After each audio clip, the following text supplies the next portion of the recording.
Hello दोस्तों, मैं मनोज कुमार मिश्रा आपका अपने YouTube चैनल चाणक्य क्लासेस में स्वागत करता हूं। दोस्तों, मेरे घर में मेरे बाबा जी की डेथ होने की वजह से यह क्लास कुछ समय के लिए विलम्ब से आई है। इसके लिए मैं माफ़ी चाहता हूं। तो दोस्तों, आज हम पढ़ेंगे मूल अधिकारों के बारे में। दोस्तों, अगर आपको मेरा वीडियो पसंद आता है और या आपको यहाँ से समझ में आता है तो प्लीज़ मेरे चैनल को सब्सक्राइब कीजिए और शेयर कीजिए। तो आइए हम टॉपिक में बढ़ते हैं। टॉपिक में बढ़ने से पहले मैं आपको कुछ बातें क्लियर करना चाहूँ, जैसे कि यह वीडियो या मूल अधिकार का वीडियो 3 खंडों में बनेगा। पहले खंडों में हम बेसिकली कंसेप्ट के बारे में, फैक्ट के बारे में बात करेंगे और उसके पश्चात हम आपको कंसेप्ट के बारे में बताएंगे और एक एक मूल अधिकार के विषय में विस्तार से चर्चा करेंगे। तो आइए स्टार्ट करते हैं। मूल अधिकार के विषय में भाग 3 और अनुच्छेद 12 से 35 में दिया गया है। तो कभी कभी ऐसे ही प्रश्न पूछ लिया जाता है कि मूल अधिकारों के विषय में किस भाग में दिया गया है, तो भाग 3 और अनुच्छेद 12 से 35। ठीक है, मैं आपको ये जो पढ़ा रहा हूँ यह बेसिकली लक्ष्मीकांत और सुभाष कश्यप जी की पुस्तक से है और इससे ऑथेंटिक पुस्तक आपको बाजार में नहीं मिलेगी। ठीक है, तो भाग 3 अनुच्छेद 12 से 35 मैं सभी अनुच्छेदों को एक एक करके क्लियर करूँगा, सभी आर्टिकल्स को एक एक करके क्लियर करूँगा। तो 12 to 35 और पार्ट कौन सा है? पार्ट 3 है। ठीक है, डॉक्टर अंबेडकर ने संविधान को सबसे ज़्यादा आलोचित भाग कहा, क्योंकि इस पे कितने दिन की चर्चा होती? 38 दिन तक इस पे चर्चा होती रहती। तो आप सोच सकते हैं कि यह कितना महत्वपूर्ण भाग होगा। क्यों महत्वपूर्ण है, आइए इसके बारे में हम देखते हैं। 38 दिन तक इस पे संविधान सभा ने चर्चा की। कभी ये भी प्रश्न पूछा जा सकता है। तो डॉक्टर अंबेडकर ने सर्वाधिक आलोचित भाग किसको कहा? सबसे ज़्यादा क्रिटिकली एनालाइज पार्ट कौन सा था? तो ये मूल अधिकार है। अब एक्चुअली भाग 3 जिसमें हम मूल अधिकार के बारे में पढ़ेंगे, भाग 4 जिसमें हम क्या पढ़ेंगे? नीति निदेशक तत्व या डीपीएसपी डायरेक्टिव स्टेट प्रिंसिपल। ठीक है, और भाग 4 का में हम मूल कर्तव्य या फंडामेंटल ड्यूटीज के बारे में पढ़ेंगे। इन तीनों भागों को मिलाकर नागरिकों के आधारभूत सिद्धांत को कहा, इन्हें नागरिकों का आधारभूत सिद्धांत कहा जाता है। और इनका जो स्रोत है वो कौन है? इनका स्रोत उद्देशिका है या प्रियम्बल है। ये बहुत इंपॉर्टेंट है। तो जब भी हम पढ़ेंगे तो भाग 3, भाग 4 और भाग 4 का मतलब पार्ट 3, पार्ट 4 और पार्ट 4A, जिसमें पार्ट 3 में फंडामेंटल राइट्स, पार्ट 4 में आपका मिलेगा डीपीएसपीज या नीति निदेशक तत्व, और भाग 4 का में क्या मिलेगा आपको? Fundamental duties. तो नागरिकों के आधारभूत सिद्धांतों का ये प्रतिपादन करते हैं तीनों मिलाकर। तो अगर पूछा जाए कि नागरिकों के आधारभूत सिद्धांतों का प्रतिपादन कौन कौन से भाग करते हैं, तो भाग 3, भाग 4 और भाग 4 का। और इन सभी का स्रोत कौन है? इन सभी का स्रोत उद्देशिका है, जिसमें उद्देशिका में गरिमापूर्ण जीवन की, अगर उद्देशिका के विषय में आपने नहीं पढ़ा है तो पुराना वीडियो जाकर देख लीजिए, आपको प्लेलिस्ट में मिल जाएगा।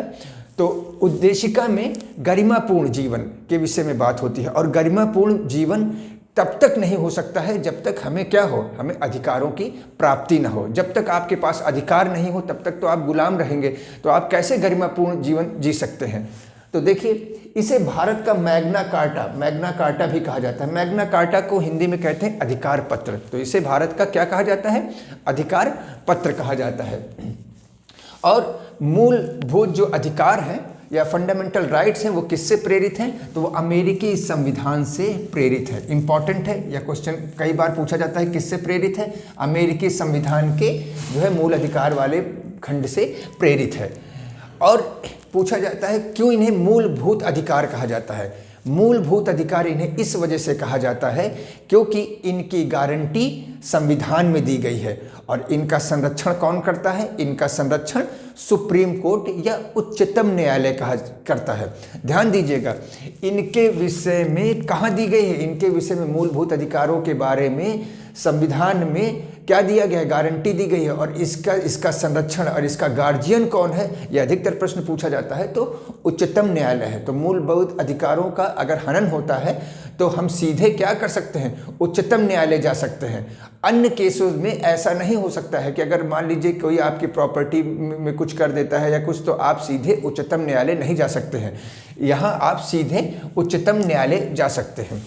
सब सर्वप्रथम हमें 7 मूलभूत अधिकार प्रदान किए गए थे, किंतु 44वें संविधान संशोधन 1978 से संपत्ति के अधिकार को हटा दिया गया, और संपत्ति को अधिकार को हटाकर कहाँ पे रखा गया, संपत्ति के अधिकार को हटाकर भाग 12 में और अनुच्छेद 300 का में।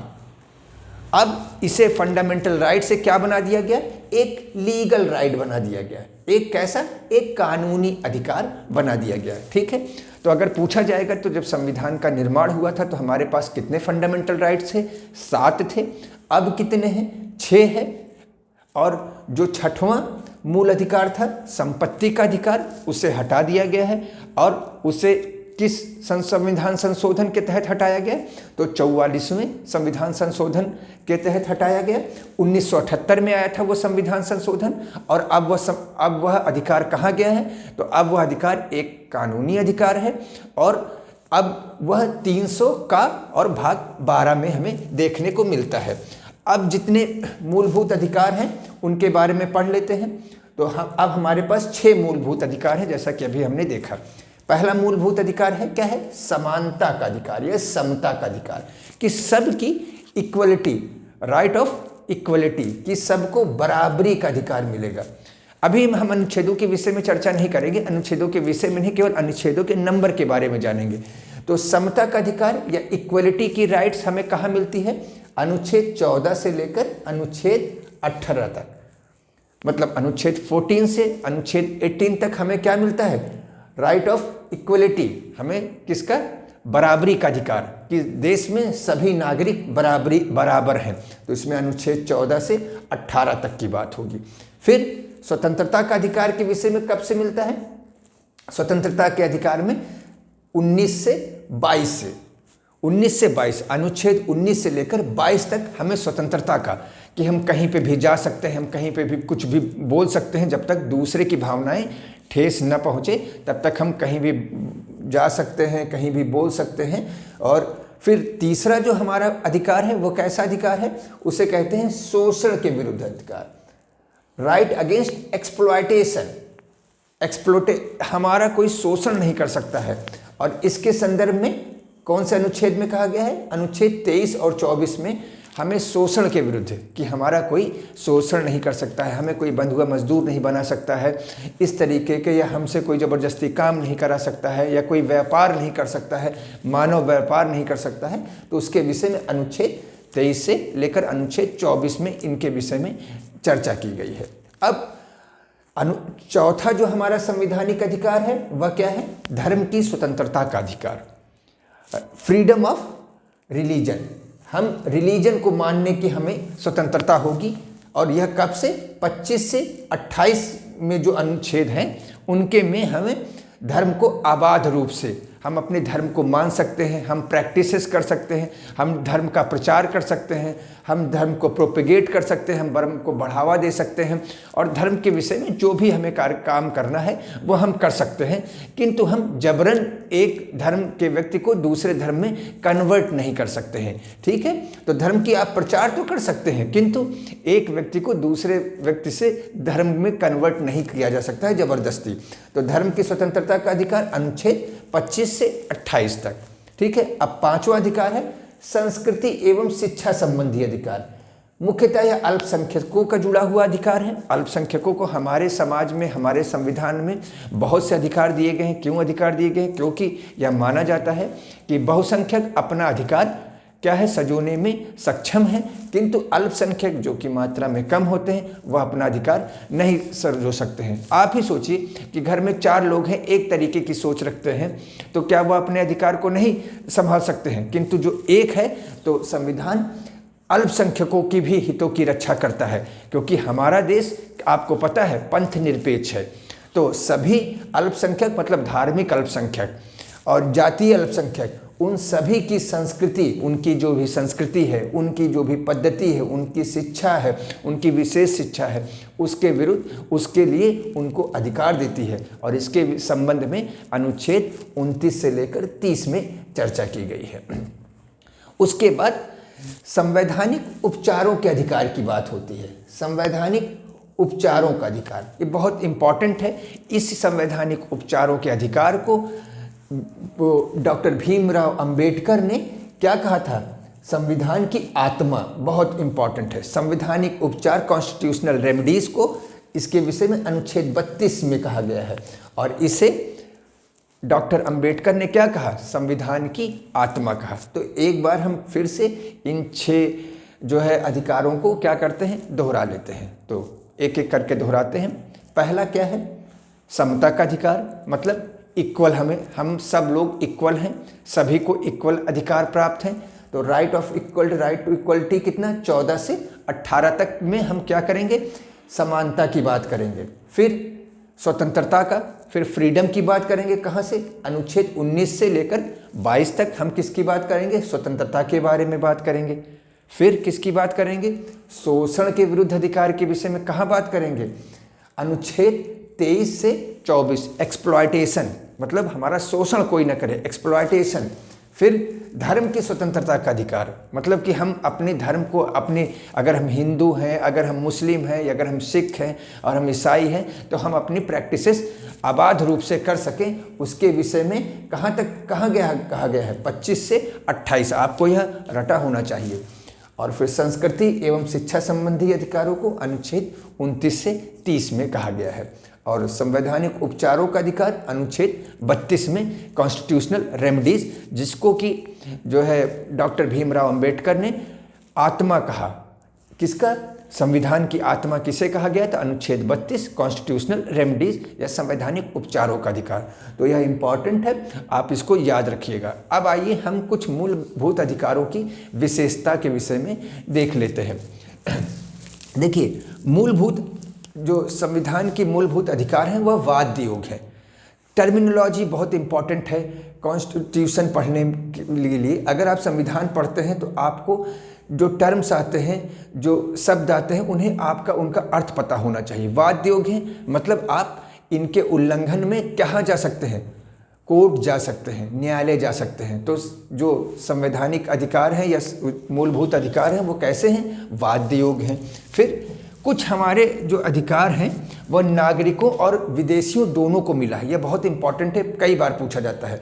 विदेशियों में ध्यान रखिएगा, शत्रु राष्ट्र नहीं आता है जिनसे हमारा युद्ध चल रहा हो, तो शत्रु राष्ट्र नहीं आते हैं। नागरिकों और विदेशियों को मिलने वाले जो अनुच्छेद, जो अधिकार हैं, वह किन किन अनुच्छेदों के अंतर्गत आते हैं? तो 14 है, 20 है, 21 है, फिर 21A है। 21A में शिक्षा का अधिकार है। बाद में हम इनके विषय में समग्र रूप से विस्तार से चर्चा करेंगे। 14, 20, 21, फिर 22 से लेकर 28 तक। आप ऐसे ही याद कर लीजिए, 22 से लेकर 28 तक।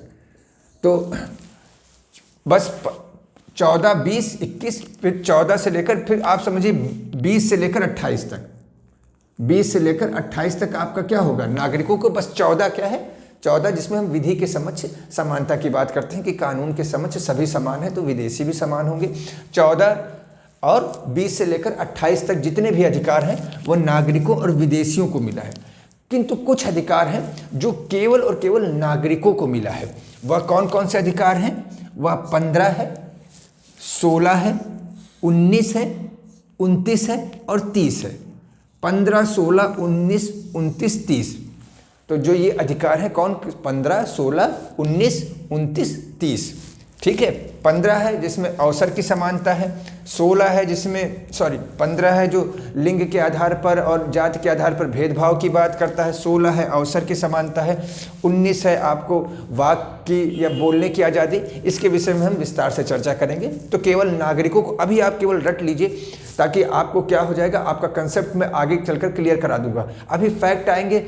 आप पूरी अगर आप लक्ष्मीकांत पढ़ लेते हैं फिर भी आपको एक भी अनुच्छेद याद नहीं होता है। इसी वजह से मैं विस्तार पूर्वक एक एक अनुच्छेद पर चर्चा करूंगा। 15, 16, 19, 29, 30 केवल किसको प्राप्त है? केवल नागरिकों को। 14 और 20 से लेकर 28 तक जितने अनुच्छेद हैं नागरिकों को और किसको, विदेशियों को भी प्राप्त है। तो 15, 16, 19, 29, 30, 15, 16, 19, 29, 30 किसको प्राप्त है, नागरिकों को। याद हो गया आराम से, ठीक है। ये असीमित नहीं है, ये ध्यान रखिएगा, ये असीमित नहीं है, ये ऐसा नहीं है कि आप कुछ भी कर सकते हैं, नहीं नहीं, इनमें सरकार कटौती भी कर सकती है, इनको कम भी कर सकती है। किसके तहत कम कर सकती है, ऐसे साधारण कानून के तहत कम नहीं कर सकती है, संविधान संशोधन के तहत कम कर सकती है। और संविधान संशोधन के विषय में किस अनुच्छेद में बताया गया है, 368। तो 368 के तहत संविधान संशोधन करके हमारे मूलभूत अधिकारों में कटौती भी की जा सकती है। किंतु ध्यान रखने की बात यह है कि वह हमारे फंडामेंटल संविधान के मूलभूत ढांचे में क्या करे, परिवर्तन न करे। अगर संविधान का, इसके विषय में मैं पिछले वीडियो में बता चुका हूं, अगर मूलभूत ढांचे में परिवर्तन करता है तो वह क्या हो जाएगा, वह विधि शून्य हो जाएगा। सुप्रीम कोर्ट कहेगा कि आपने तो संविधान संशोधन के तहत संविधान को ही पूरा बदल दिया। तो आपको संविधान संशोधन के पहले यह ध्यान रखने की आवश्यकता होगी कि आप क्या करेंगे कि जो है उतना ही हद तक संविधान संशोधन करेंगे जिस हद तक कि मूलभूत ढांचा संविधान का क्या हो, ना बिगड़े। तो मूलभूत अधिकारों में भी परिवर्तन किया जा सकता है, कटौती की जा सकती है, किंतु किस हद तक, इस हद तक कि मूलभूत ढांचा उसका क्या हो, ना बिगड़े। ठीक है। आपातकाल के दौरान भी जो है मूलभूत अधिकारों में प्रतिबंध लगता है, किंतु 20 और 21 को छोड़कर। अनुच्छेद 20 और 21, इसके विषय में हम चर्चा करेंगे आगे चलकर, आगे वाली कल ही मैं क्लास डाल दूंगा, कल या परसों में। ठीक है। 20 और अनुच्छेद 20 और 21, अनुच्छेद 20 और 21 को छोड़कर सभी पर क्या होता है, प्रतिबंध लग जाता है। अनुच्छेद 20 और 21 को छोड़कर सभी पर प्रतिबंध आपातकाल के दौरान लग जाता है। किंतु जो अनुच्छेद 19 है वह केवल विदेशी आक्रमण, आंतरिक कलह में या सशस्त्र विद्रोह में 19 पर भी प्रतिबंध नहीं लगेगा।